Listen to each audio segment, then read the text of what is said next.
Takže ahojte, vítajte pri tomto videu. Ja som Leila a vlastne v tomto videu som dostala nových pečopákov.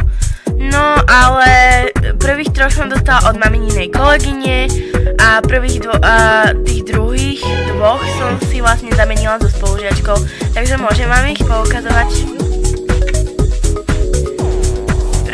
Prvý je tento nemecký ovčiak, aspoň si myslím, že to je nemecký ovčiak, presne neviem. A je hnedo-čierny, má také oranžovo-hnedé oči a meno som mu dala Edward. A potom je tu ďalší nemecký ovčiak, vlastne ten je sivý, má oranžové oči a tu má taký diamantík a to je Jasmína. Druhý pečopák je takýto zajačík, je oranžovo-biely, má modré oči. A strašne sa mi páčia toho zajačika oči. A vlastne volá sa Penny, ale ešte meno zatiaľ vymyslím, ešte neviem, takže ešte budem len vymýšľať.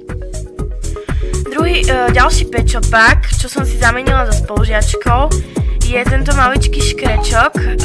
Strašne sa mi páčia jeho očka, taktiež a je taký maličký, aj to sa mi páči. Meno ešte nemám, ale rozmýšľala som nad oranžinkou. Vlastne meno ešte neviem. No ale on je taký zlatý proste. A ako všetci poznáte túto rasu, tak je tu doga.